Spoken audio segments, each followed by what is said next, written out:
유아 임용 합격수기 발표를 맡게 된 2026 경기 합격생입니다. 안녕하세요. 유아 임용 합격수기 발표를 맡게 된 2026 경기 합격생입니다. 저는 육아 병행하고 재수 끝에 최종 합격하였습니다. 이에 오늘 저와 비슷한 상황에 있는 선생님들에게 도전할 수 있는 용기와 자신감을 드리고 싶어서 이 자리에 섰습니다. 다음은 합격 수기의 목차입니다. 간단한 저의 소개와 더불어 제가 민쌤의 강의를 선택한 이유, 그리고 육아를 병행한 공부 스케줄에 대해 말씀드리겠습니다. 그 다음으로 1차와 2차를 나누어 제가 초수의 불합격을 분석하고 어떻게 바꾸어 합격 요인으로 나아갔는지 말씀드리겠습니다. 마지막으로 기본서 공부 기간, 문풀 기간, 모고 기간으로 나누어 효과적인 공부 방법에 대해 소개드리겠습니다. 저의 학습 배경은 다음과 같습니다. 저는 대학에서 유아교육이 아닌 다른 타 전공생입니다. 일반 회사에 다니다가 교육대학원에 입학하고 2024년에 졸업하였습니다. 졸업과 동시에 유아 임용 시험을 준비하였습니다. 첫 번째로 본 시험에서는 커트라인을 1차에서 커트라인 플러스 0.33점으로 1차에서 합격하였으나 최종 점수에서는 3.26점이 부족하여 최종 불합격을 하였습니다. 다음 재수 시험에서는 1차에서 커트라인이 2.67점 정도 높고 최종으로 플러스 4.56으로 경기도를 응시하여 두 자릿수로 합격하였습니다. 제 공부 환경은 2021년생 자녀 1명을 키우며 육아와 공부를 병행하였고 따로 일은 하지 않아 올인하여 공부하였습니다. 첫 번째로 응시한 초수에서는 민쌤의 인강을 연팩으로 들었고 재수를 할 때는 민쌤의 직강을 연팩으로 들었습니다. 저는 육아라는 특이사항을 통해 선택과 집중을 해야 했기 때문에 다른 강사의 모의고사나 부가적인 강의 없이 민쌤의 커리큘럼으로만 공부하였습니다. 다음으로는 민쌤의 강의를 선택한 이유입니다. 첫 번째는 강의력입니다. 제가 초수 때 강의를 선택하기 위해 여러 강의를 들어보았는데 그중 제가 민쌤의 강의를 들었을 때 가장 이론을 쉽게 이해하고 변화된 교육의 트렌드에 맞게 강의한다는 것을 느낄 수 있었습니다. 이에 단지 책에 있는 이야기를 말로만 들려주는 것이 아니라 현장의 이야기를 함께 들려주는 강의를 통해 저는 깊이 있는 이해를 할 수 있었습니다. 두 번째는 적중을 위한 자료입니다. 민쌤의 자료가 매우 퀄리티가 높고 적중률이 높다는 것은 수험생들 사이에서 익히 알고 있는 사실입니다. 저도 2년간 민쌤의 문풀과 모의고사 문제를 접하며 매년 업데이트되는 문제 등을 통해 정말 최신 경향을 반영한 문제라는 것을 몸소 경험할 수 있었습니다. 또한 이번에 경기도 수업 실현 문제를 민쌤이 적중하면서 정말 2차까지 예상 문제가 적중을 하는 것을 경험할 수 있었습니다. 세 번째는 정서적인 지지입니다. 민쌤은 1대1 개별 상담을 통해 다양한 상황의 수험생들의 조건과 기질, 성향을 고려하여 상담을 진행해 주십니다. 태도가 좋은 결과를 만들고 비행기가 뜨기 위해서는 아래에 있는 시간을 견뎌야 하는 것처럼 지금 당장 성과가 보이지 않는 공부 기간을 잘 버틸 수 있도록 지지해 주십니다. 마지막으로는 2차 1대1 지도입니다. 저는 타 전공생이기 때문에 유치원 교육 현장에서 수업을 진행한 경험이 없었습니다. 그래서 수업 실현에 대해서 막연한 두려움과 고민을 많이 가지고 있었는데 민쌤이 1대1 지도를 함께 진행하며 제 강점을 발견하고 부족한 점을 보완해 주셨습니다. 2차까지 1대1로 지도해주는 강사는 민쌤 외에는 없는 것으로 알고 있습니다. 다음으로는 올인 육아 병행 공부 스케줄입니다. 저는 상반기에는 오전 9시에서 4시까지 공부하였습니다. 하반기에는 조금 더 시간을 늘려 오전 8시에서 5시까지 공부하였습니다.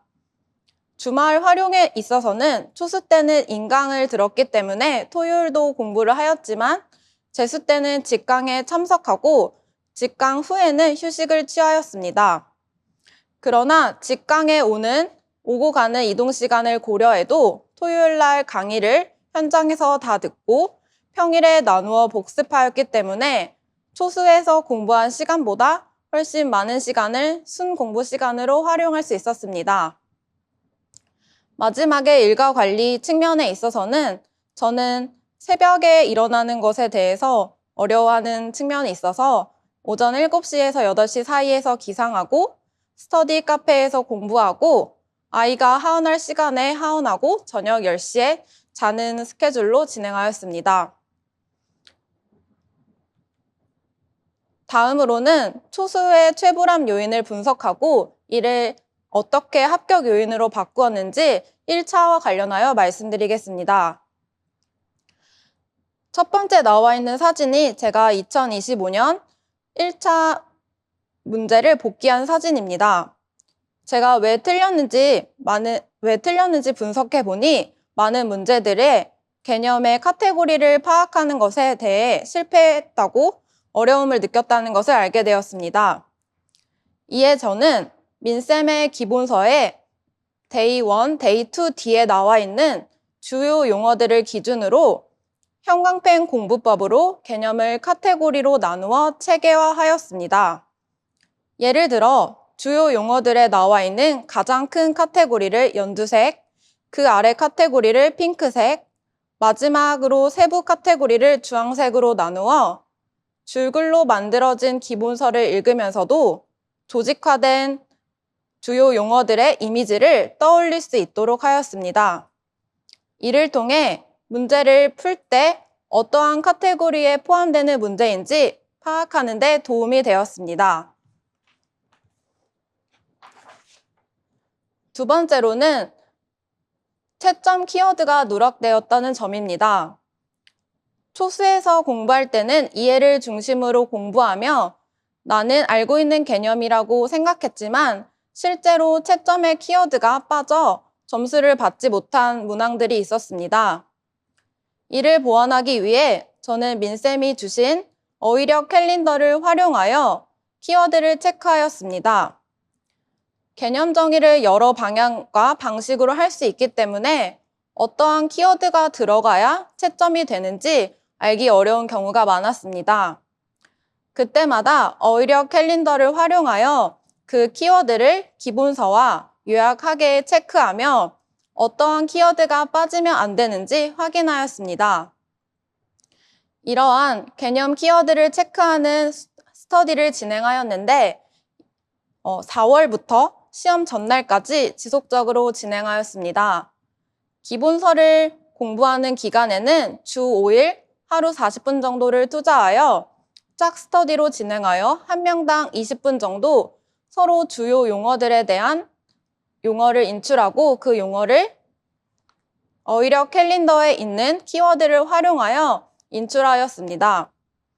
시험 중순과 중순에서부터 시험 전날까지도 어휘력 캘린더에 있는 키워드를 포함하여 개념을 인출하는지 확인하는 작업을 반복했습니다.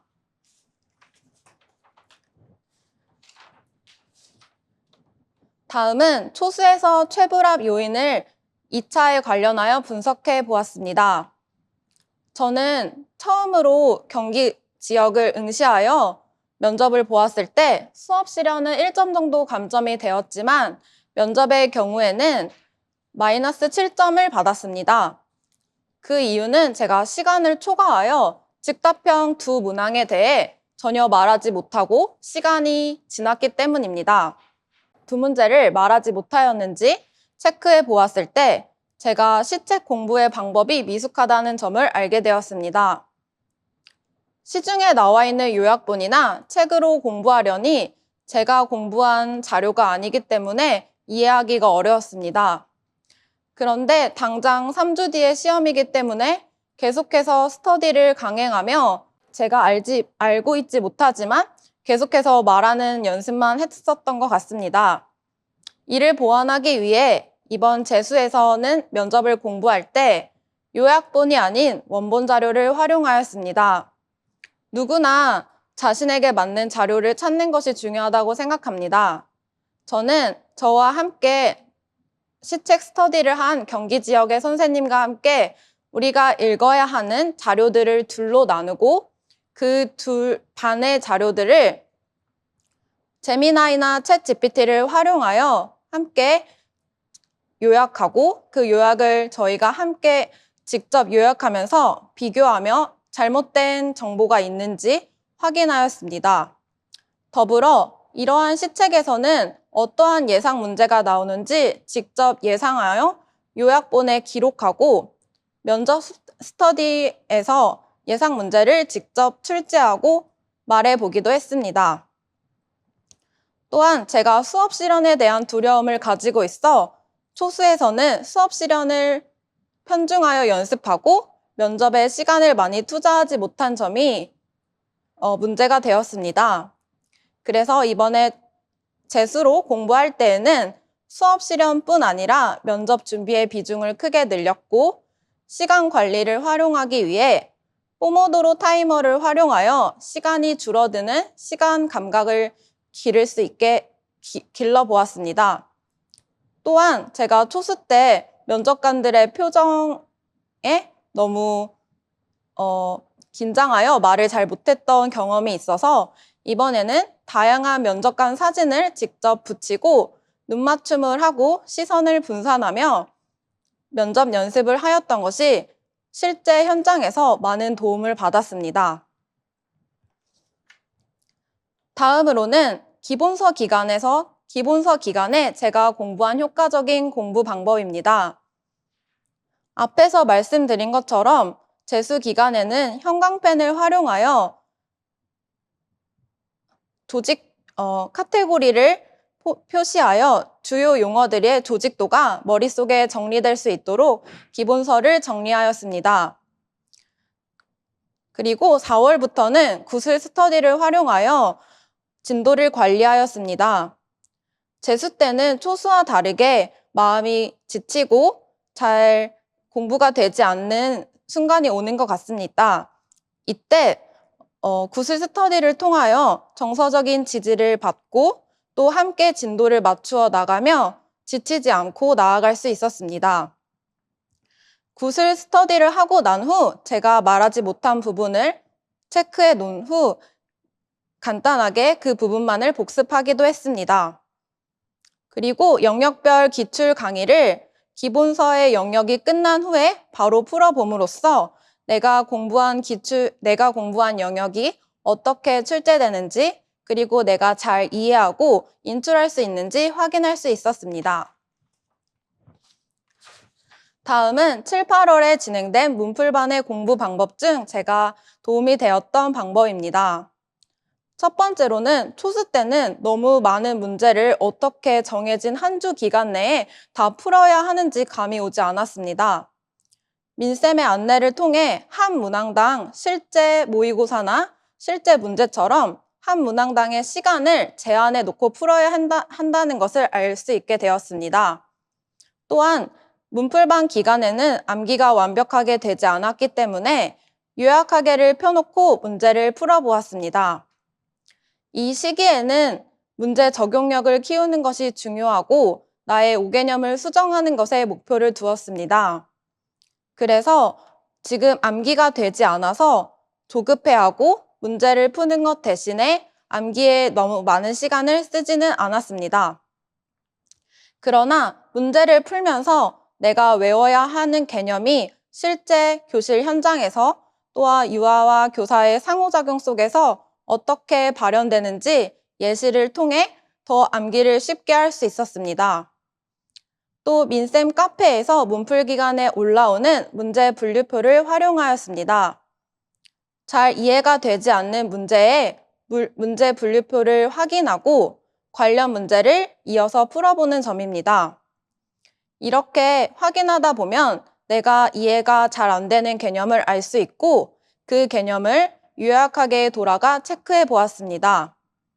요약하게만 읽어서 이해가 되지 않는 부분은 가끔은 기본서로 돌아가 그 내용의 주변부까지 확인해 보았습니다.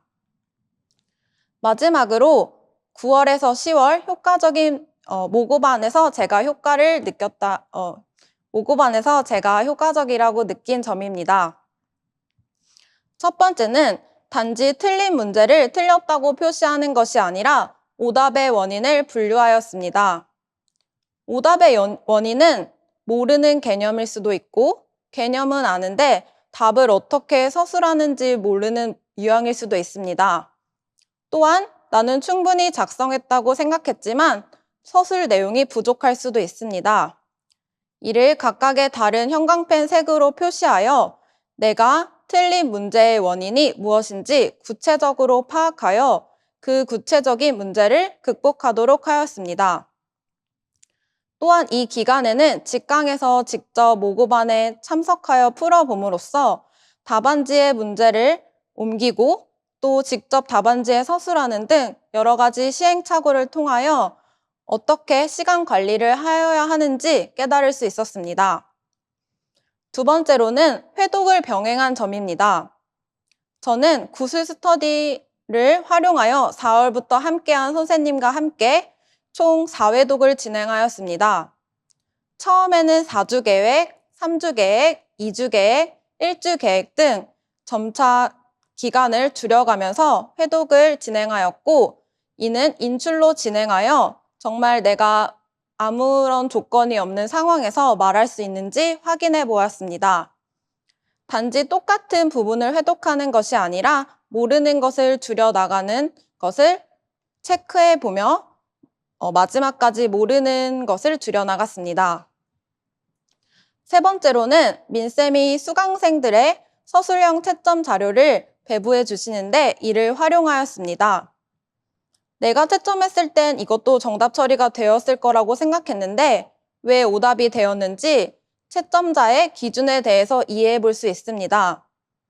이러한 오답 분석을 통하여 정답과 오답의 기준을 발견하게 되어 실제 이번 시험 현장에서 어떻게 서술해야 하는지 도움을 받았습니다. 마지막으로 모의고사에서 틀린 문제 중 정말 이해가 안 되거나 자꾸 헷갈리는 문제에 대해서는 문풀 교재를 다시 펼쳐서 확인하였습니다. 이때에도 문풀반에서 활용했던 문제 분류표로 돌아가 내가 이해가 되지 않는 문제의 분류표에 해당되는 문제를 다시 확인해 보는 것입니다. 이렇게 모고에서 틀린 문제를 문제풀이 교재를 활용하여 다시 한번 확인해 봄으로써 약점 영역을 집중해서 보완할 수 있었습니다. 저는 제가 합격할 수 있는 요인은 3가지였다고 줄여서 말씀드릴 수 있을 것 같습니다. 첫 번째로는 최신 출제 경향이 잘 맞는 강의와 문제를 선택하고 그러한 교재로 공부했다는 점입니다. 1차 시험을 보고 난 후에도 그리고 이번에 경기도의 수업 실현과 면접을 경험한 후에도 민쌤이 모의고사나 예상 문제에서 알려주신 문제들이 정말 너무 비슷한 유형으로 나와서 시험 보는 현장에서 깜짝 놀랐던 경험이 있습니다. 1차 시험의 유형과 또 사고력을 요하는 문제들, 그리고 다양한 영역을 합치는 문제 등 이러한 최신 경향을 민쌤의 문제에서 많이 경험해 보았기 때문입니다. 특히 이번 경기 수업 실현에서 동시짓기 문제가 나왔는데 단지 유형만을 공부해 본 것이 아니라 조건과 여러 가지 이 문제에서 배워야 하는 새로운 배움에 대해 정확히 강의를 들었고 그런 것을 바탕으로 수업 실현을 할 수 있어서 정말 이런 게 적중과 그 경향에 맞는 문제인가 그런 생각을 했습니다. 두 번째로는 만약 재수 이상의 공부를 시작한 선생님들이 있으시다면 공부 방향을 재설정하기를 추천드립니다. 초수와 재수는 같은 공부를 다시 한번 해서 공부의 양을 늘리는 것이 중요한 것이 아니라고 생각합니다. 내가 놓친 방향성을 다시 설정하고 그 간극을 메워나가는 것이 재수 기간에 해야 할 일이라고 생각하기 때문입니다. 그러므로 자신의 복기를 통하여 원인을 분석하고 새로운 방법을 찾아 나가는 것이 중요하다고 생각합니다. 마지막으로는 멘탈 관리입니다.